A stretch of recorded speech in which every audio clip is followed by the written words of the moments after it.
Okay, नमस्कार सबैजना विद्यार्थी भाइ बहिनीहरूलाई। आज पनि हामी बीबीएस फर्स्ट इयरको एकाउन्टमा छौँ। च्याप्टर 15 मा एनालाइसिस अफ फाइनेन्शियल स्टेटमेन्ट। यो च्याप्टर भाइ बहिनीहरूलाई मैले रिभिजन जस्तो एक लट सरर लाएर जहाँसम्म मैले तपाईँलाई पढाएको थिएँ त्यहाँसम्म सरर आज पनि सरर तपाईँलाई एक लट एकचोटि रिभिजन जस्तो गर्न चाहिरहेको छु। विद्यार्थी भाइ बहिनीहरूलाई सपोर्ट होस् भन्ने उद्देश्यले ध्यान दिएर बुझ्नु होला, ध्यान दिएर हेर्नु होला भाइ बहिनीहरू। यही भन्न चाहे हामी financial analysis of financial statement भन्ने च्याप्टरमा छौँ। यहाँ हामीले फाइनेन्शियल स्टेटमेन्ट भन्ने बित्तिकै इन्कम स्टेटमेन्ट र ब्यालेन्स सिट भन्ने बुझ्नुपर्छ हैन। इन्कम स्टेटमेन्ट र ब्यालेन्स सिटमा भए गरेका कुनै पनि आइटमहरूको विश्लेषण गर्ने, एउटाको तुलनामा अर्को के छ तुलनात्मक अध्ययन गर्नको लागि हामीले फाइनेन्शियल स्टेटमेन्ट एनालाइसिस भनेर भन्नुपर्छ। यो भित्र हामीले विशेष गरी अझ हामीले पढ्ने भनेको चाहिँ न्युमेरिकल पढ्ने भनेको रेसियो एनालाइसिस हो। रेसियो एनालाइसिसको विषयमा हामी छलफल गर्दैथ्यौँ भाइ बहिनीहरू। यसमा फाइनेन्शियल स्टेटमेन्टमा भित्रका टर्म्सहरू अथवा फाइनेन्शियल स्टेटमेन्टको इम्पोर्टेन्ट, निड हैन, लिमिटेसन यो पनि भाइ बहिनीले पढ्नु होला, थ्योरीहरू पढ्नु होला भाइ बहिनीहरू। मैले तपाईलाई आजको क्लासमा थोरै रेसियो एनालाइसिसमा अहिलेसम्म पढाएको फर्मुलाहरूको रिभिजन गर्न चाहिरहेको छु। रेसियो भन्ने बित्तिकै अहिले पनि मैले भने फाइनेन्शियल स्टेटमेन्ट अर्थात् इन्कम स्टेटमेन्टमा भए गरेका कुनै टर्म्सहरूको, एकाउन्टहरूको रिलेसन मेजर गर्ने टुल्स हो, फाइनेन्शियल टुल्स हो रेसियो एनालाइसिस। यसले हिस्टोरिकल एनालाइसिस गर्दछ। यसले हाम्रो कम्पनीको फाइनेन्शियल पोजिसन कस्तो छ हैन, एउटा कम्पनीको तुलनामा अर्को कम्पनी अथवा पोहोर सालको तुलनामा हाम्रो कम्पनीको के अवस्था छ भन्ने कुराको मापन रेसियो एनालाइसिस गर्छ भनेर मैले भाइ बहिनीहरूलाई भने। मैले तपाईँलाई यति नै भने चाहिँ अहिले रेसियो एनालाइसिसको मिनिङ हैन, तपाईँले युजेज, इम्पोर्टेन्ट, रेसियो एनालाइसिस किन चाहिन्छ, रेसियो एनालाइसिसको लिमिटेसन अलिक बढी इम्पोर्टेन्ट छ। यसमा पनि हामीले रेसियो एनालाइसिसको प्रकारको बारेमा छलफल गर्दैछौँ थियौँ भनौँ न हैन। यसमा पहिलो रेसियो लिक्विडिटी रेसियोको बारेमा हामी छलफल गऱ्यौँ। लिक्विडिटी रेसियोमा चाहिँ हामीले पढेको भनेको पहिलो लिक्विडिटी रेसियोभित्र हामीले एउटा करेन्ट रेसियोको बारेमा पढेको। करेन्ट रेसियोलाई हामीले वर्किङ क्यापिटल रेसियो भनेर पनि भन्न सक्छौँ भनेर हामीले भन्यौँ। वर्किङ क्यापिटल रेसियो भनेको चाहिँ करेन्ट एसेट्स र करेन्ट लायबिलिटीको रिलेसन हेर्छ। यसले करेन्ट लायबिलिटीको तुलनामा करेन्ट एसेट्स कति टाइम्स छ भन्ने कुराको मेजरमेन्ट यो करेन्ट रेसियोले गर्छ भन्ने बारेमा हामी छलफल गऱ्यौँ भाइ बहिनीहरू। करेन्ट भनेको ड्युरिङ 1 इयर एउटा एकाउन्टिङ पिरियड भन्ने बुझ्नुपर्छ। एउटा एकाउन्टिङ पिरियडभित्रमा तिर्नुपर्ने दायित्वको तुलनामा कम्पनीको करेन्ट एसेट्स कति छ, अर्थात् क्यास वा क्यास सर सम्पत्तिहरू 1 वर्षभित्रमा नगदमा परिवर्तन गर्न सक्ने सम्पत्तिहरूलाई करेन्ट एसेट्स, 1 वर्षभित्रमा तिर्नुपर्ने दायित्वहरूलाई हामी करेन्ट लायबिलिटी भन्छौँ भने यो current assets divide by current liability गरेर आएको भ्यालु चाहिँ के हो त, आएको एउटा रेसियो चाहिँ के हो त भन्दा करेन्ट रेसियो हुन्छ भन्ने कुरा हामीले पढ्यौँ। हामीले करेन्ट रेसियोमा यति कुरा मैले पढाएको भाइ बहिनीहरूलाई र यस पढाएर तपाईँलाई मैले यसको एक दुईवटा इक्जाम्पल पनि मैले गराएँ। करेन्ट रेसियो पढ्दै गर्दाखेरि हामीले थप के पढ्यौँ त भन्दाखेरि भाइ बहिनीहरूलाई करेन्ट एसेट्स भनेको के हो हैन, करेन्ट एसेट्स भित्र के आइटमहरू समावेश हुन्छन्, करेन्ट लायबिलिटिज भित्र के आइटमहरू समावेश हुन्छन्। क्वेसनमा हामीलाई ब्यालेन्स सिट एउटा अथवा ब्यालेन्स सिटमा चढ्ने इन्फर्मेसनहरू अथवा इन्कम स्टेटमेन्टका कुराहरू हुनसक्छ, फाइनेन्शियल स्टेटमेन्ट हुनसक्छ। त्यो भित्रबाट हामीले करेन्ट एसेट्स आइडेन्टिफाई गर्नु पर्यो। के जोड्यो भने current assets, total current assets आउँछ, के जोड्यो भने टोटल करेन्ट लायबिलिटी आउँछ भन्ने कुरा हामीले चर्चा गऱ्यौँ, यहाँ दिएको छ। र यसरी करेन्ट एसेट्स र करेन्ट लायबिलिटी गरिसकेपछि हामीले करेन्ट रेसियो आइडेन्टिफाई गर्न सक्छौँ। करेन्ट रेसियो सकेसम्म 2:1 भएको राम्रो हुन्छ सेटिस्फ्याक्ट्री पोजिसनको लागि भन्ने बारेमा हामी छलफल गऱ्यौँ। यदि करेन्ट रेसियो 2:1 भन्दा घटिरहेछ भने यसको फाइनेन्शियल पोजिसन यसले टाइममै पेमेन्ट गर्न सक्दैन भन्ने कुराको मेजर गर्छ भन्ने कुरा पनि हामी छलफल गऱ्यौँ कि यो चाहिँ करेन्ट रेसियोको बारेमा यति छलफल गऱ्यौँ र एउटा इक्जाम्पल हामीले हेऱ्यौँ। त्यसरी अर्को हामीले के पढ्यौँ त भाइ बहिनीहरू, क्विक रेसियोको बारेमा छलफल गऱ्यौँ कि क्विक रेसियो हैन। क्विक रेसियोको बारेमा हामीले अर्को दोस्रो लिक्विडिटी रेसियो भित्र एउटा करेन्ट रेसियो, अर्को क्विक रेसियो। यो क्विक रेसियो भनेको quick assets upon current liabilities हो भन्ने बारेमा छलफल गऱ्यौँ हैन। क्विक भन्ने बित्तिकै as per required by investor बिजनेसम्यानले चाहेको बेलामा तुरुन्तै नगदमा परिवर्तन गर्न सक्ने सम्पत्तिहरू कति छ, त्यसलाई हामीले क्विक एसेट्स भन्छौँ भन्यौँ। क्विक एसेट्सभित्र के पर्छ भन्ने बारेमा पनि छलफल गऱ्यौँ। क्विक एसेट्स भनेको वास्तवमा इन्भेन्ट्री र प्रिपेड एक्सपेन्सेस घटाएर आएको करेन्ट एसेट्स, अर्थात् करेन्ट एसेट्सबाट इन्भेन्ट्री र प्रिपेड एक्सपेन्सेस घटाउँदा जति आउँछ त्यो नै हाम्रो के हो त क्विक एसेट्स हो। Current assets minus inventory minus prepaid expenses गर्दा क्विक एसेट्स आउँछ। अनि क्विक एसेट्सलाई करेन्ट लायबिलिटीले डिभाइड गर्यो भने क्विक रेसियो आउँछ भन्यौँ। क्विक रेसियो जहिले पनि 1:1 अर्थात् 1 टाइम हुनु पर्यो। जति करेन्ट लायबिलिटी छ त्यति नै बराबर क्विक एसेट्स कम्पनीको छ भने कम्पनीको सेटिस्फ्याक्ट्री पोजिसन हुन्छ। नर्मली लिक्विडिटी पोजिसन सेटिस्फ्याक्सन छ अथवा सन्तोषजनक छ भन्ने कुराको मापन यसले गर्छ। यदि यसको क्विक रेसियो चाहिँ क्विक रेसियो चाहिँ यसको 1:1 भन्दा कम रहेछ भने यसले टाइममै पेमेन्ट गर्न सक्दैन, साहबहरूलाई यसको तिर्नुपर्ने दायित्व पेमेन्ट गर्न नसक्ने अवस्था छ, लिक्विड पोजिसन विक छ भन्ने कुराको मापन हुन्छ भन्ने बारेमा छलफल गऱ्यौँ। यो पनि हामीले छलफल गरेर एक दुईवटा हिसाब हामीले मैले भाइबिनलाई गराएँ। र त्यसपछि यदि बुझिसकेपछि हामीले अर्को के हेऱ्यौँ त भन्दा वर्किङ क्यापिटलको बारेमा भन्यौँ। वर्किङ क्यापिटल हैन, वर्किङ क्यापिटल जसलाई हामीले कार्यशील पुँजी भनिन्छ। वर्किङ क्यापिटल भनेको current assets minus current liabilities हो हैन। Day to day operating capital is called working capital भनेर पनि भन्यौँ। वर्किङ क्यापिटल भनेको करेन्ट एसेट्सबाट करेन्ट लायबिलिटीज घटाउँदा आउने जति भ्यालु हुन्छ त्यसलाई वर्किङ क्यापिटल भन्छौँ। यो एउटा राम्रोसँग भाइबेनहरूले नेट वर्किङ क्यापिटल भनिन्छ पनि यसलाई हैन। नेट वर्किङ क्यापिटल बराबर करेन्ट एसेट्स माइनस करेन्ट, यो एउटा फर्मुला जानुभयो भने वर्किङ क्यापिटल दिएको बेलामा करेन्ट एसेट्स दिएको छैन, करेन्ट लायबिलिटी दिएको छ भने पनि यही फर्मुलाबाट जान सकिने भयो। वर्किङ क्यापिटल दिएको छ, करेन्ट एसेट्स दिएको छ तर करेन्ट लायबिलिटी दिएको छैन भने पनि यहाँबाट पनि जान सकिने भयो हैन भन्ने कुरा पनि हामी छलफल गरौँ। एउटा एक्जाम्पल भाइबेनलाई मैले दिएँ, यससँग सम्बन्धित मैले एक्जाम्पल दिएर यो 4 नम्बरको एक्जाम्पल पनि भाइबेनलाई मैले भने।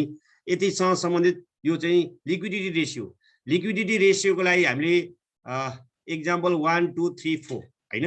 यो एक्जाम्पल 1 को बारेमा, त्यसपछि आएर एक्जाम्पल 2 हैन, एक्जाम्पल 2 को बारेमा एक्जाम्पल 1 पनि पढेको हामीले, एक्जाम्पल बुककै एक्जाम्पल हो। अनि एक्जाम्पल 2 को पनि बारेमा छलफल गरेको हैन। त्यसै आएर एक्जाम्पल 3 को बारेमा नि हामीले छलफल गरेको र अर्को हामीले पढेको एक्जाम्पल 4 को बारेमा नि हामीले छलफल गरेको है। एक्जाम्पल 4 को बारेमा पनि छलफल गरेको। यसरी हामीले लिक्विडिटी पोजिसन लिक्विडिटी रेसियो सक्यौँ।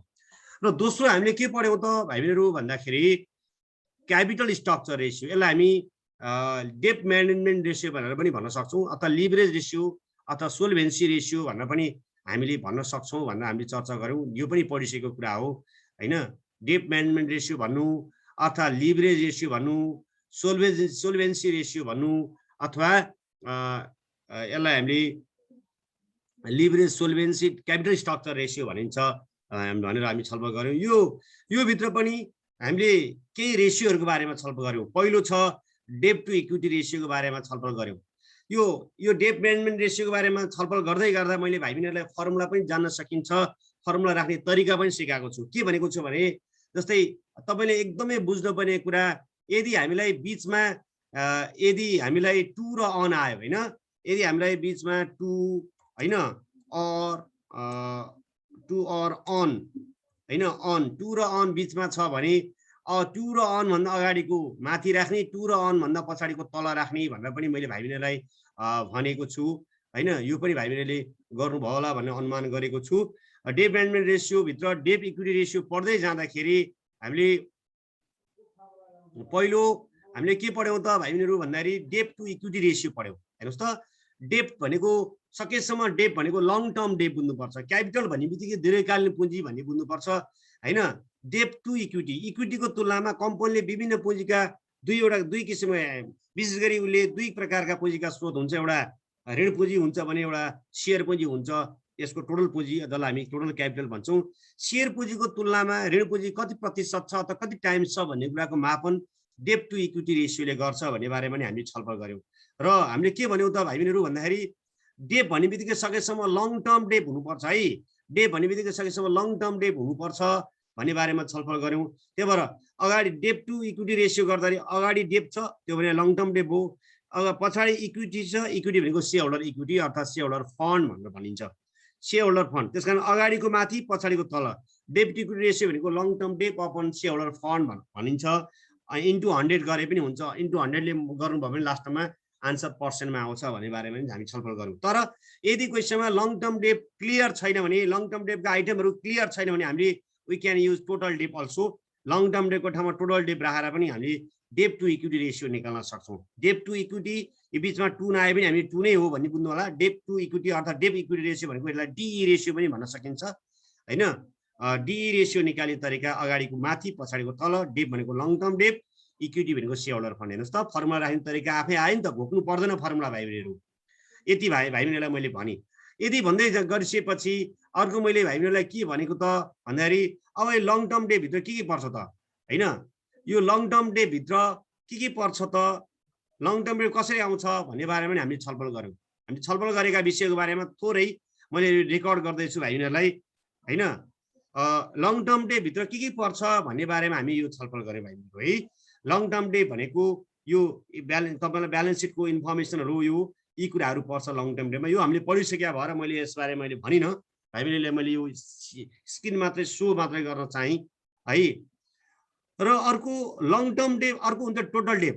टोटल डेप यदि हामीलाई टोटल डेप चाहिएको अवस्थामा चाहिँ लङ टर्म डेप र सर्ट टर्म डेप जोड्यो भने टोटल डेप आउँछ। विशेष गरी सर्ट टर्म डेप भनेको करेन्ट लायबिलिटिज। सर्ट 1 वर्षसम्मको लागि सर्ट बुझिन्छ भने 1 वर्षभन्दा बढी अवधिको लागि लङ बुझिन्छ। हुन त अर्को मिडियम टर्म पनि हुन्छ। हामी अहिले यहाँ चाहिँ सर्ट टर्म र लङ टर्म बुझ्नु होला। सर्ट टर्म भनेको करेन्ट लायबिलिटिज भन्ने बुझ्नु होला है त। करेन्ट लायबिलिटिज र लङ टर्म डेप जोड्यो भने टोटल डेप आउँछ, टोटल पुँजी, टोटल ऋण पुँजी भन्ने बुझिन्छ भने। त्यसै गरी अर्को हामीले के पढेको त भाइ बहिनीहरू भन्दाखेरि अर्को हामीले पढेको कुरा चाहिँ सेयर होल्डर पुँजी अथवा सेयर होल्डर फन्ड कसरी क्यालकुलेसन गर्ने त हैन। डेप मात्र निकाल्न भएन, सेयर पुँजी पनि हामीले निकाल्नु पर्यो। सेयर होल्डर फन्ड कसरी निकाल्ने त हैन। सेयर होल्डर फन्ड हामीले क्वेसनमा दिएको अनुसार सेयर होल्डर फन्ड निकाल्ने तरिका, सेयर पुँजीहरू यी कुराहरू जोड्ने र केही कुराहरू घटाउने पनि छ यसमा। सेयर पुँजी कम्पनीको हामीले यो ब्यालेन्स सिट पढ्दाखेरि व्यापक पढेको छ। हामीले विभिन्न प्रकारका ब्यालेन्स सिट पढ्यौँ हैन। नेट मेथड पढ्यौँ, भर्टिकल टाइप्सको पढ्यौँ, होरिजोन्टल टाइप्सको पढ्यौँ हैन। विभिन्न प्रकारका ब्यालेन्स सिटमा सेयर होल्डरको पुँजी निकाल्ने तरिका पढाएको छ नि। Share holder fund, shareholder equity हो। त्यो सेयर होल्डर फन्डमा क्वेसनमा के छ, सेयर होल्डर फन्डसँग रिलेटेड कुराहरू जोडेर फिक्टिसियस एसेट्सहरू हैन यी कुराहरू घटाएपछि हामीले सेयर होल्डर क्यापिटल अथवा सेयर होल्डर फन्ड आउँछ। र डेप क्यापिटल, डेप टु इक्विटी निकाल्न रेसियो निकाल्न पर्यो भने चाहिँ सेयर होल्डर फन्ड पनि निकाल्न पर्यो। अनि तपाईँले टोटल डेप पनि लङ टर्म डेप निकाल्न पर्यो। लङ टर्म डेप र सेयर होल्डर फन्डले भाग गर्यो भने हामीले के निकाल्न सक्ने भयौँ त भन्दाखेरि डेप टु इक्विटी रेसियो निकाल्न सक्छौँ। यो बारेमा पनि हामीले छलफल गरेर एउटा हामीले हिसाब पनि गरिसकेका छौँ। त्यसो दोस्रो हामीले के पढ्यौँ त भाइ बहिनीहरू भन्दाखेरि तपाईँलाई मैले दोस्रो पढाएको भनेको डेप टु टोटल क्यापिटल रेसियो हैन। यहाँ पनि फर्मुला आफै बनाउन सक्नुहुन्छ। हेर्नुहोस् त अगाडिको माथि पछाडिको तल, डेप भनेको पहिलो प्रायोरिटी लङ टर्म डेप मान्नुपर्छ हैन। त्यही भएर डेप टु टोटल क्यापिटल रेसियो भनेको चाहिँ टोटल पुँजीको तुलनामा दीर्घकालीन पुँजी कति प्रतिशत छ कम्पनीको। यदि कम्पनीले 100 रुपियाँ बराबरको पुँजी सङ्कलन गरेको छ र उसले ऋण पुँजी चाहिँ 40 रुपियाँ लिएर आएको छ भनेदेखि 100 को 40 भनेको कति प्रतिशत चाहिँ ऋण रहेछ, बाँकी के होला सेयर पुँजी रहेछ भन्नको लागि चाहिँ यो कम्पनीको debt to equity total capital ratio निर्धारण गर्न खोजेको। ऋण पुँजीको मात्रा धेरै भएको पनि कम्पनीको राम्रो अवस्था हुँदैन भाइ बहिनीहरू। ऋण पुँजी धेरै भयो भने कम्पनीको रिस्क बढी हुन्छ भन्ने कुरा भाइ बहिनीले त्यो पनि बुझ्नुपर्ने हुन्छ। ओके, अब अर्को यी हेर्नुहोस् त डेप टु क्यापिटल रेसियो निकाल्न अगाडिको डेप भनेको लङ टर्म डेप, टोटल क्यापिटल भनेको के हो त पर्मानेन्ट क्यापिटल हो अथवा त्यसलाई हामी क्यापिटल इम्प्लोइड हैन। अथवा total capital employed permanent capital भनेको एउटै हो। त्यसमा लङ टर्म डेपलाई टोटल क्यापिटल अथवा क्यापिटल रेसियो यो अगाडिको माथि पछाडि तलले भाग गरेर 100ले मल्टिप्लाई गर्यो भने डेप टु टोटल क्यापिटल रेसियो आउँछ भन्ने बारेमा नि हामीले छलफल गर्यौँ। त्यसै गरी अर्को हामीले यो टोटल क्यापिटल कसरी आउँछ त्यसो भएदेखि हैन, टोटल क्यापिटल निकाल्ने तरिका के हो त यो विषय पनि हामीले छलफल गरेको भाइ हेर्नुहोस् त। टोटल क्यापिटल निकाल्नको लागि तपाईँ यी फर्मुलाहरूको बारेमा थोरै जानकारी राख्नुपर्ने हुन्छ कि। हेर्नु त टोटल डेप भनेको तपाईँले टोटल डेप भनेको long term debt plus current liability गऱ्यो भने हामी टोटल डेप निकाल्न सक्छौँ हैन। त्यस भएर सेयर होल्डर फन्ड भनेको के हो त टोटल एसेट्सबाट टोटल डेप घटाएर पनि हामी सेयर होल्डर इक्विटी निकाल्न सक्छौँ। किनभने टोटल एसेट्स भनेको त total debt plus total equity हो नि। टोटल एसेट्स भनेको के हो? टोटल हामी ब्यालेन्स सिटमा जहिले पनि दुई साइड हुन्छ। एक साइडमा हामीले टोटल एसेट्स हुन्छ, अर्को साइडमा इक्विटी एन्ड लायबिलिटिज हुन्छ हैन, क्यापिटल एन्ड लायबिलिटिज हुन्छ। एक current assets plus fixed assets गर्दा टोटल एसेट्स हुन्छ एक साइडमा भने, अर्को total debt plus total debt plus shareholder equity हुन्छ नि त हैन। भनेपछि टोटल एसेट्स नै डेट प्लस इक्विटी हो। डेट प्लस इक्विटी बराबर टोटल एसेट्स हुन्छ भनेपछि total assets excluding fictitious assets, fictitious assets बाहेकको टोटल एसेट्सबाट टोटल डेट घटाएर पनि हामी we can calculate shareholder fund.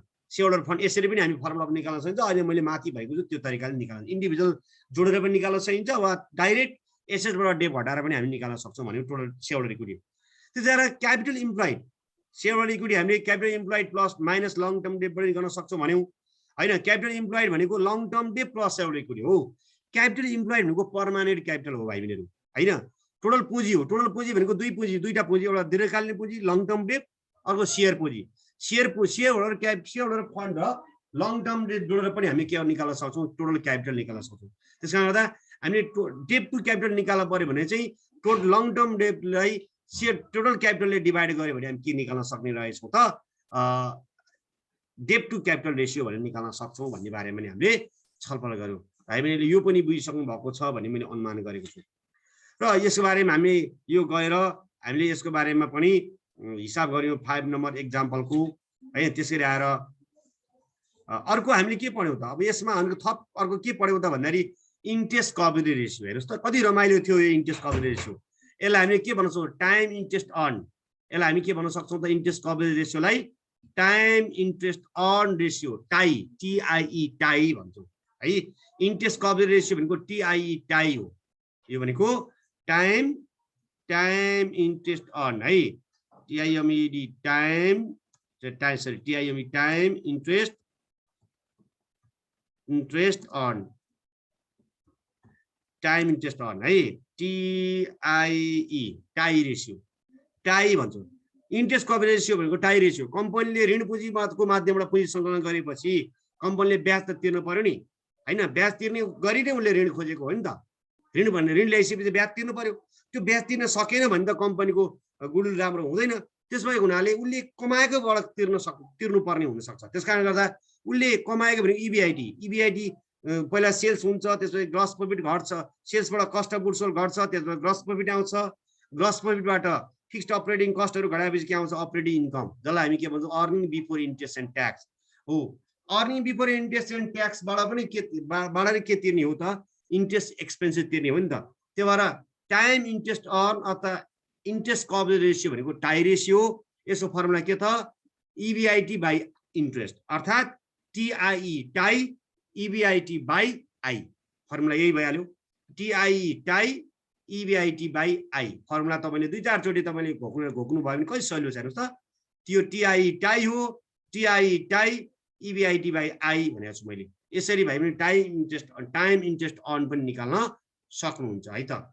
Time interest earn निकाल्ने तरिका हामीले यही बुझ्नु होला। यो टाइम इन्ट्रेस्ट अर्नको बारेमा पनि भाइहरूले गर्न सक्नुहुन्छ भन्ने अनुमान गरेको छु। TIE tie EBIT by I भनेको के हो? इन्ट्रेस्ट। त्यसरी आएर अर्को हामीले के पढेको त भन्दाखेरि भाइ बहिनीहरूलाई अर्को मैले पढाएको fixed charge ratio, fixed coverage ratio हैन। जसरी तपाईँले EBIT बाई I भने जस्तै EBIT बाई फिक्स्ड चार्ज। कम्पनीले निश्चित रूपमा कम्पनी चले पनि नचले पनि कम्पनीले चाहिँ फिक्स्ड रूपमा एउटा निश्चित वर्षको अन्तिममा अथवा महिनाको अन्तिममा निश्चित समयको अन्तिममा इन्स्टलमेन्ट पेमेन्टहरू तिर्नुपर्छ। किस्ताको पुरा रकम किस्तामा पैसा तिर्छु भनेर उसले पैसा लिएको हुनसक्छ।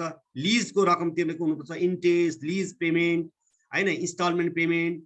ऋण लोन खोज्या हुन्छ, किस्तामा पैसा तिर्छु भनेर लोन लिएको हुनसक्छ। त्यो फिक्स्ड हो। कम्पनीले घाटा कमाए पनि, घाटा बियर गरे पनि, कम्पनी नाफा धेरै कमाए पनि हैन, अपरेट गरे पनि नगरे पनि तिर्छु भनेर ल्याइसकेपछि तिर्नु पर्यो नि त हो। त्यो तिर्न सक्ने क्षमता कतिको छ त? त्यो चाहिँ फिक्स्ड कभरेज रेसियो भनिन्छ। यो time interest earn fixed charge ratio सकेसम्म धेरै भएको राम्रो हुन्छ भनेर हामीले तपाईँहरूलाई मैले भनेको छु। त्यसमा EBIT बाई फिक्स्ड चार्ज, तपाईँलाई फिक्स्ड चार्जको कुरा दिएको हुनसक्छ। यसरी हामीले यो पढेको कुराहरू भाइ बहिनीलाई रिभाइज गरेको सर र मैले रिभाइज गरेर तपाईँलाई राख्न खोजिरहेको छु। युट्युबमा तपाईँलाई म राखिदिन्छु। यो सिधै तपाईँको मेसेन्जरमा आउँदैन, म्यानेजरमा धेरै यो भिडियो रेकर्डेड भिडियो धेरै टाइमको रेकर्ड नआउने युट्युब बनाएर बनाउनु पर्ने हुन्छ। तपाईँलाई युट्युब बनाएर तपाईँको मेसेन्जरमा ग्रुपमा हालिदिन्छु, डोन्ट वरी। जो छुटेको भाइ बहिनीलाई सपोर्ट होस्, छुटेको भाइ बहिनीहरूले चाहिँ सर यो चाहिँ रेकर्ड गरेर हालिदिनुहोस् न भनेर भएर मैले सर रेकर्ड गरिदिन खोजेको मात्रै चाहेको है।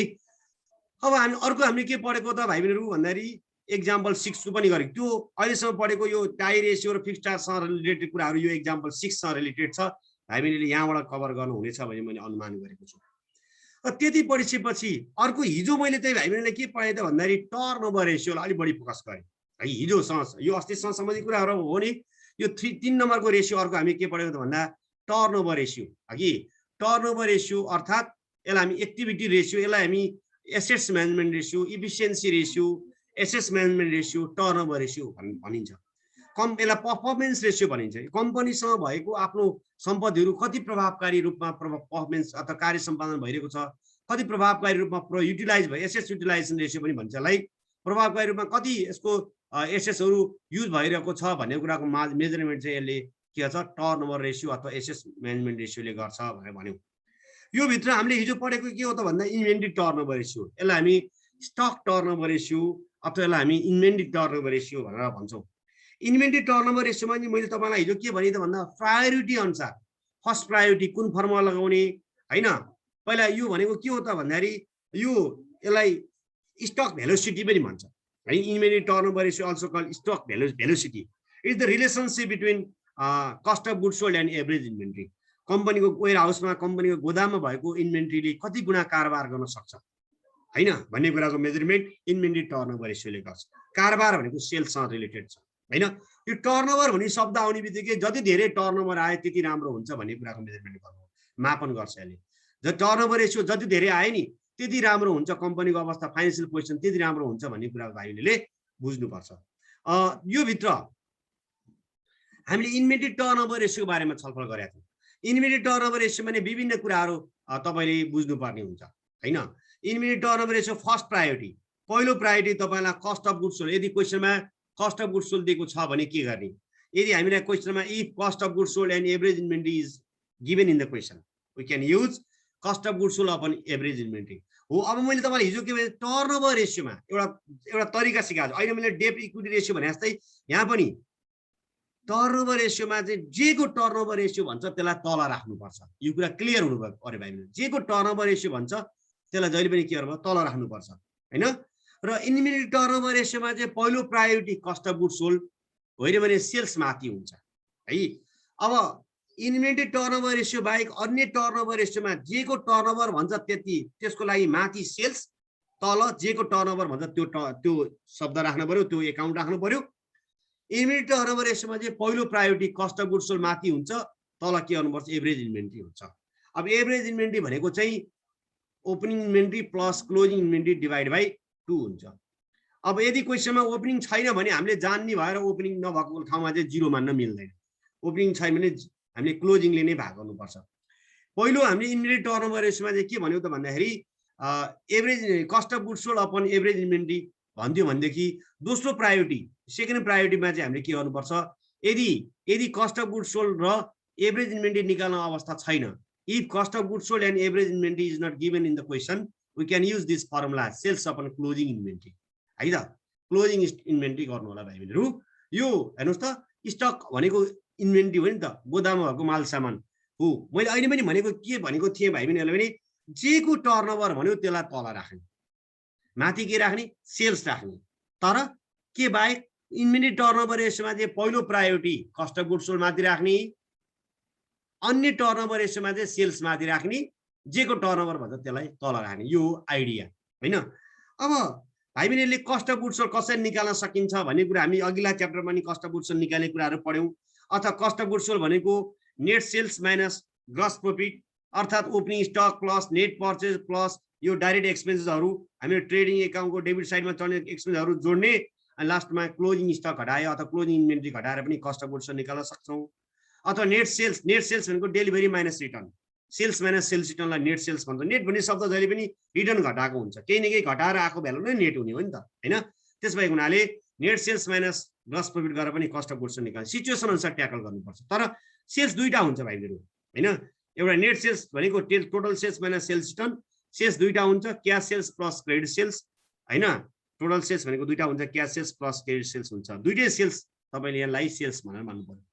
र एभरेज इन्भेन्ट्री भनेको ओपनिङ स्टक अथवा opening inventory plus closing inventory divide 2 हैन। टर्नओभर रेशियो धेरै भएको राम्रो हुन्छ भनेर हामीले भनेको, यो पनि भाइ बहिनीलाई मैले व्यापक चर्चा गरेको हिजोसँग रिलेटेड कुरा हो। र त्यसपछि मैले यसको क्वेसनमा एक्जाम्पल 7 को क्वेसन गरेर आउनुस् है भाइ बहिनीहरु पनि मैले भनेको थिएँ र तपाईलाई मैले राखिदिएको थिएँ मेसेन्जरमा है। त्यसो अर्को हामी के गर्दै थियौं भन्दाखेरि हिजो पढाएको कुराहरु अर्को turnover ratio, receivable turnover ratio हेर्नुस् त, रिसिभेबल टर्नओभर रेशियो अथवा डेब्टर टर्नओभर रेशियो भनिन्छ। यो विषय पनि हामीले हिजो चर्चा गरे भाइ, यसलाई हामी डेब्टर भेलोसिटी पनि भन्छौं हैन। यो भनेको it is the relationship between credit sales and average debtor. Average debtor र क्रेडिट सेल्सको सम्बन्ध के छ भन्ने कुराको मापन डेब्टर टर्नओभर रेशियो अथवा अकाउन्ट रिसिभेबल टर्नओभर रेशियो भन्छ। हेर्नुस् अहिले मैले भने नि एउटा रुल्स भनेको थिएँ नि, टर्नओभर भनेपछि जेको टर्नओभर हो त्यसलाई तल लेख्ने भनेको छु हैन। यहाँ अहिले चाहिँ इन्भेन्ट्री टर्नओभर रेशियो थियो, इन्भेन्ट्री तल राखेको थियो, इन्भेन्ट्री कुरा तल राखेको थियो, सकेसम्म एभरेज इन्भेन्ट्री भनेको थियो। अब यहाँ पनि डेब्टर टर्नओभर रेशियो भनेको छ हैन, अथवा रिसिभेबल टर्नओभर रेशियो भनेपछि तल के राख्नु पर्यो, डेब्टर अथवा अकाउन्ट रिसिभेबल राख्नु पर्यो, माथि के राख्नु पर्यो, सेल्स। यति तपाईले बुझिसक्नु भयो। तर यो डेब्टर कुन सेल्ससँग सम्बन्धित छ? सेल्स दुईटा हुन्छ, एउटा क्याश सेल्स हुन्छ, एउटा क्रेडिट सेल्स हुन्छ, एउटा उधार बिक्री, एउटा नगद बिक्री हुन्छ। त्यसकारण गर्दा तपाईले नगद बिक्री राख्न पाउनु भएन हैन। नेट क्रेडिट सेल्स खुद उधार बिक्री मात्रै हो, तर यो वार्षिक रूपमा एउटा सर्टेन पिरियडको राख्नु पर्यो हैन। नेट क्रेडिट सेल्स यदि तपाईलाई हामी मानौँ हाम्रो कम्पनीले 1 लाख को सामान उधार बेचेको, जसमध्ये 10% चाहिँ नगदमा बेचेको भनेको छ भने त्यो बेलामा हामीले 90,000 चाहिँ उधार बिक्री रहेछ भन्ने कुरा बुझ्नु पर्यो हैन। यदि तपाईलाई क्वेशनले क्याश सेल्स र क्रेडिट सेल्सको बारेमा केही पनि भनेन भने सबै सेल्सलाई के मान्नु पर्यो, उधार बिक्री क्रेडिट सेल्स भन्ने मान्नु पर्यो। यति मैले भाइ बहिनीलाई हिजो भनेको थिएँ है। हेर्नुस् त, सेल्स अपन डेब्टर सकेसम्म के गर्नु, एभरेज डेब्टर। एभरेज भनेको के हो त, opening debtor plus closing debtor divide by 2। यदि ओपनिङ छैन भने सिधै credit sales upon debtor closing debtor गर्नु है त। यसरी हामीले डेब्टर टर्नओभर, यो पनि टाइम्समा आउँछ। मैले भाइ बहिनीलाई हिजो भनेको छु टर्नओभर रेशियो जहिले पनि टाइम्समा निकाल्नुस् भनेको छु है त। अर्थात् एसेट्समा 1 रुपैयाँ लगानी गर्दा त्यसको कति गुणा कारोबार छ भन्ने कुराको मापन त्यसले टर्नओभर रेशियोले गर्छ। कति छिटो छिटो कारोबार भइरहेछ भन्ने कुराको मेजरमेन्ट टर्नओभर रेशियोले गर्छ। अहिले मैले भने अब टर्नओभर रेशियोको दोस्रो पाटो हामी आउँदै थियौँ। यहाँ टर्नओभर रेशियोको सेकेन्ड होइन हामीले के गर्नु, टर्नओभर रेशियोमा पहिलो पाटोमा टर्नओभर रेशियोमा के गर्यो त भाइ बहिनीहरु भन्दाखेरि net credit sales upon average debtor भने जस्तै, यदि एभरेज डेब्टर छैन, यदि कोहीसँग एभरेज डेब्टर निकाल्ने अवस्था छैन, ओपनिङ डेब्टर छैन भने त्यो बेलामा सिधै total sales upon credit sales, closing debtor अथवा net sales upon credit sales, closing debtor गर्ने है त। यसरी भाइ बहिनीले गर्नु होला र योसँग रिलेटेड भाइ बहिनीले एक्जाम्पल 8 को गर्नु होला भनेर मैले भाइ बहिनीलाई भनेको थिएँ। यति भाइ बहिनीलाई मैले भने। अब त्यसपछि हैन यो एक्जाम्पल 8 को पनि भाइ बहिनीले गर्नु होला मैले भाइ बहिनीलाई भनेको थिएँ। र त्यसपछि भाइ बहिनीलाई मैले एक्जाम्पल 8 को गरिसकेपछि अर्को यहाँबाट आजको विषयवस्तु अझ विशेष गरी छलफल गर्नुपर्ने विषय चाहिँ तपाईको यहाँबाट हुन्छ अघि। हेर्नुस् त, average collection period. Average collection period भने के त, यो अलिकति विशेष ध्यान दिनु होला। यो पनि सार्न त सारिसक्नु भयो होला भाइ बहिनीले। उधारोमा यसलाई हामी एसीपी हैन, यसलाई हामीले एभरेज कलेक्सन पिरियड एसीपी, यसलाई डे सेल्स आउटस्ट्यान्डिङ डीएसओ, यसलाई रिसिभेबल कन्भर्जन पिरियड हैन, रिसिभेबल कन्भर्जन पिरियड हैन आरसीपी, यो भाइले बुझ्नु होला यहाँ है। यसलाई रिसिभेबल कन्भर्जन पिरियड भन्न सक्छ यसलाई हामीले हैन। RCP, RCP average collection period, average collection period, day sales outstanding, यी कुराहरू भन्न सक्छौँ हामी। यो भनेको एउटै हो। यो भनेको के हो त भन्दाखेरि उधारोमा बिक्री गरेको माल सामान, उधारोमा बिक्री गरेको माल सामान कति दिनभित्रमा उठ्छ, माल सामानको पैसा कति दिनभित्रमा उठ्छ, कति दिनभित्रमा उधारोमा बेचेको पैसा उठिसक्छ त, डेमा हो कि विकमा हो कि मन्थमा हो। यो चाहिँ थोरै भएको राम्रो हुन्छ। अहिलेको टर्नओभर चाहिँ धेरै भएको राम्रो हुन्छ भने जस्तै यो कलेक्सन पिरियडहरु चाहिँ छिटो छिटो पैसा उठाउनु पर्यो नि त हामीले। उधारोमा नबेचिकन सुकै छैन, जब उधारोमा बेच्छौँ हामीले लिनुपर्ने बाँकी हुन्छ, त्यो पैसा कति दिनभित्रमा उठ्छ त? हो, त्यो भनेको चाहिँ एभरेज कलेक्सन पिरियड हो भन्ने कुरा भाइहरूले बुझ्नु पर्यो। यो एभरेज कलेक्सन पिरियड निकाल्ने तरिका विभिन्न छ। हेर्नुहोस् भाइहरू, तपाईँले यदि टर्नओभर रेसियो निकालिसकेको छ अथवा टर्नओभर रेसियो दिइसकेको छ भने कि days week month in year 360 upon average turnover ratio account debtor turnover ratio 365 upon debtor turnover ratio गर्नुभयो भने डेमा आउँछ हैन। 52 अपन डेप्टर टर्नओभर रेसियो गर्नुभयो भने विकमा आउँछ। 12 अपन डेप्टर टर्नओभर रेसियो गर्नु भने मन्थमा आउँछ। यति महिनाभित्रमा दिनभित्रमा यति हप्ताभित्रमा पैसा उठ्छ भन्ने कुरा मेजरमेन्ट गर्यो। यदि तपाईलाई टर्नओभर रेसियो दिएको छैन, निकालिसकेको छैन भने डाइरेक्ट यसरी days in year into average account receivable हैन, days in year into average account receivable divide by net credit sales, यसरी पनि निकाल्न सक्छौँ हामीले। अथवा तपाईले अर्को तरिकाले एभरेज कलेक्सन यसरी निकाल्न सक्नुहुन्छ तपाईले हैन। तपाईले यसरी यो तरिकाले days in year into closing account receivable divide by total sales, यो विभिन्न तरिकाहरू सिचुएसन अनुसार ट्याकल गर्ने हो। हामीलाई क्वेसन कस्तो अवस्था छ, क्वेसनको अवस्था अनुसार हामीले क्यालकुलेसन गर्न सक्नुपर्छ। यो एभरेज कलेक्सन पिरियडको बारेमा मैले भाइहरूलाई यति भने है त। र एभरेज कलेक्सन पिरियडको बारे यति भनिसकेपछि मैले भाइबहिनीलाई हिजो पनि भनेको थिएँ, अब तपाईँले सबै टर्नओभर रेसियोको फर्मुलाहरू आफै निकाल्न सक्नुहुन्छ भाइबहिनीलाई मैले भनेको छु। जस्तै एभरेज एकाउन्ट यो अब पेमेन्ट पिरियडको बारेमा भाइबहिनीले गर्न सक्नुहुन्छ। एभरेज पेमेन्ट पिरियड हैन, पेमेन्ट पिरियडको पनि यही हो। उधारोमा सामान किनेको हुन्छ, कति दिनभित्रमा पैसा तिरिसक्नुपर्ने, पैसा तिरिसक्नुपर्ने उधारो अवधि, यसलाई पिडिपी भन्न सक्छौँ, पिडिपी हैन। जस्तै होइन हामीले days in year into average account receivable divide by credit sales भने जस्तै days in year into average account payable divide by credit purchase गर्नु। यो पर्चेससँग सम्बन्धित हो नि त पेमेन्ट गर्ने भने त सप्लायरलाई कति दिनभित्रमा पैसा तिरिसक्नुपर्ने हो, त्यो कुराहरू हेर्नु पर्छ। सकेसम्म हामी एभरेज एकाउन्ट रिसिभल गरौँ। एभरेज एकाउन्ट रिसिभल उतापट्टि एसिबी निकाल्नु लागि, एभरेज एकाउन्ट पेबल पिडिपी निकाल्नु लागि, अथवा पेमेन्ट डिफल्ट पिरियड अथवा पेमेन्ट पिरियड निकाल्नु लागि। एभरेज भनेको छ भने सकेसम्म ओपनिङ र क्लोजिङ जोड्ने दुईले भाग गर्नुपर्छ। योसँग सम्बन्धित एक्जाम्पल 9 पनि भाइबहिनीलाई मैले भनेको थिएँ, तपाईँले गर्नुभयो होला भन्ने मैले अनुमान गरेको छु है त। र एक्जाम्पल 9 अब बाँकी टर्नओभर तपाईँले आफै गर्नु पर्यो। हेर्नुहोस् त, मैले हिजो अहिले के भने जे इन्भेन्ट्री टर्नओभर रेसियोमा अहिले मैले के भनेको छु भन्दाखेरि इन्भेन्ट्री टर्नओभर रेसियोमा चाहिँ कस्ट अफ गुड्स सोल्ड माथि राख्ने पहिलो प्रायोरिटी, दोस्रो होइन भने दोस्रो प्रायोरिटी सबै सेल्स माथि राख्ने। अब भने जस्तै सबै टर्नओभर रेसियोमा चाहिँ सेल्स माथि राख्नु पर्यो। तर कस्ता सेल्स, डेप्टरसँग सम्बन्धित कुरा आयो भने क्रेडिट सेल्स राख्नु पर्यो, अन्यसँग सम्बन्धित छ भने टोटल सेल्स राख्नु पर्यो अथवा नेट सेल्स राख्नु पर्यो हैन। टोटल सेल्स भनेको नेट सेल्स नै हुन्छ जहिले पनि, सेल्स रिटर्न छ भने घटाउनु पर्यो। र जेको टर्नओभर छ त्यसलाई तल राख्ने भनेको छु नि मैले। फिक्सेड टर्नओभर रेसियो सोध्यो भने net sales upon net fixed भनेको छु मैले हैन। फिक्सेड टर्नओभर रेसियो निकाल सोध्नु पर्यो भने net sales upon net fixed हैन। नेट फिक्सेड भनेको के हो, ग्रस फिक्सेडबाट तपाईले चाहिँ डेप्रिसिएसन छ भने डेप्रिसिएसन घटाउनु पर्यो, टोटल डेप्रिसिएसन घटाउनु पर्यो है। यो कुराहरू हामीले छलफल गरेका थियौँ, हिजो छलफल गरेका थियौँ। मैले सामान्य मैले तपाईँलाई भनेको थिएँ। अब त्यसै अर्को टर्नओभर रेसियोमा हामीले के पढ्नुपर्छ त भाइबहिनीहरू भन्दाखेरि हेर्नुहोस् है, यो फिक्सेड टर्नओभर रेसियोसँग सम्बन्धित क्वेसन एक्जाम्पल 10 तपाईँ आफै गर्नु होला। त्यो अर्को हेर्नु त टोटल एसेट्स टर्नओभर रेसियो आफै भन्न सक्नुहुन्छ नि। अब total assets turnover ratio formula आफै गर्न सक्नुहुन्छ नि भाइबहिनीहरू। जस्तै सेल्स अपन एसेट्स, जेको टर्नओभर रेसियो भन्छ त्यसलाई तल राख्ने, माथि सेल्स राख्ने। तर एउटा मात्रै कुरा इन्भेन्ट्री टर्नओभर रेसियो भन्छ कस्ट अफ गुड्स सोल्ड माथि राख्ने। यति कुरा भाइबहिनीले बुझ्नु। फर्मुला आफै बन्यो। टोटल एसेट्स टर्नओभर गर्दा net sales upon net assets अथवा टोटल एसेट्स हैन। यो कुराहरू जान्नु पर्यो भाइबहिनीले। टोटल एसेट्स फिक्टिसियस एसेट्स घटाएर आउनु पर्यो टोटल एसेट्स चाहिँ, यो कुराहरू जान्नु पर्यो। टोटल एसेट्स टर्नओभर जेसुकै होस् टर्नओभर रेसियो निकाल्ने तरिका भाइबहिनीले भाइबहिनीले बुझ्नु पर्यो है त। त्यसै अर्को योसँग सम्बन्धित पनि भाइबहिनीले गरिसक्नु भयो होला भन्ने अनुमान गरेको छु। र अर्को क्यापिटल इम्प्लोइड टर्नओभर रेसियो हेर्नुहोस् त। क्यापिटल इम्प्लोइड भनेको अहिले मैले भनेको थिएँ नि, long term debt plus shareholder fund बराबर क्यापिटल इम्प्लोइड हो, माथि सेल्स राख्ने हो, सेल्स पनि क्यापिटल इम्प्लोइड हो।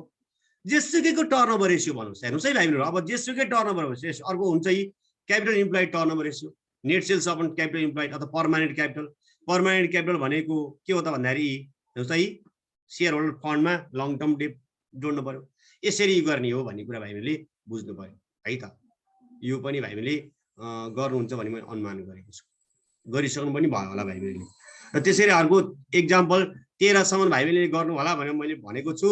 एक्जाम्पल 13 सम्म तपाईले गरेर सबै यो पढेर यहाँसम्म भाइ बहिनीलाई मैले हिजो पढाएको कुराहरू।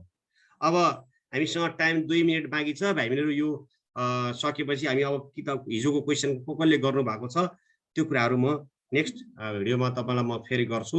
भाइ बहिनीहरू एक्टिभली पार्टिसिपेट हुनुभयो, धेरै धेरै धन्यवाद है त। यो भाइ बहिनीले युट्युबमा हेर्न सक्नुहुन्छ सापकोटा एकाडेमी।